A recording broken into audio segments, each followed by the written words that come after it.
So hello guys, good morning. This is Mami Sarah. Welcome to my mini vlog. So for today's episode, so this is the New Year's ganap. So ngayong taon, nandito kami sa side ng aking jowa. Kasi last year, dito naman kami sa aming Baldur nag-celebrate ng New Year with my family. So side ko yon. So ngayong taon, dito naman kami sa side ng aking asawa kasama ang kanyang mga kapatid at ang kanyang ama.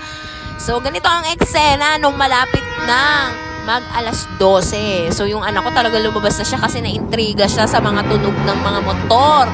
So, ganito talaga, parang tradisyon na siya kada taon ng mga Pilipino na kailangan pagpapasok na yung taon ng January o yung panibagong taon is kailangan gumawa ng ingay.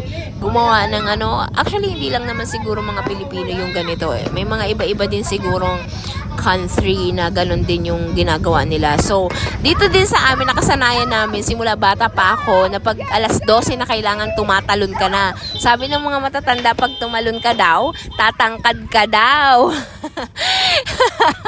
Hindi ko alam kung totoo ba yun, pero yun yung ginawa namin. Sabi ko dun sa mga anak ko, talon siya, talon. Sabi ko kay JK, kay Sky, talon.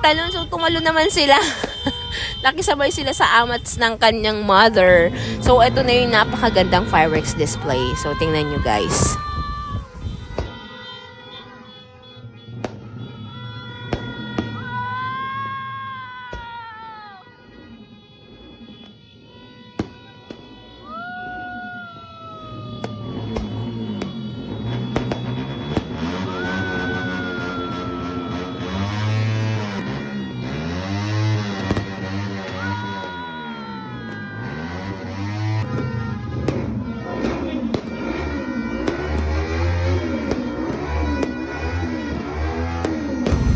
So, napakaganda ng simula ng aming New Year at napakaingay, napakasaya.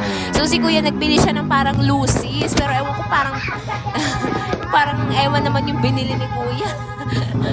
So, si Sky, nagpicture siya doon, pero video pala yon. So, this is what you called welcome to the year 2025.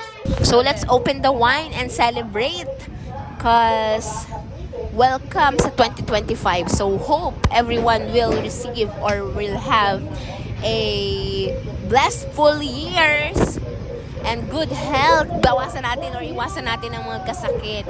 Diyos mio, Trinidad. So, cheers! Welcome to 2025. Happy New Year, everyone!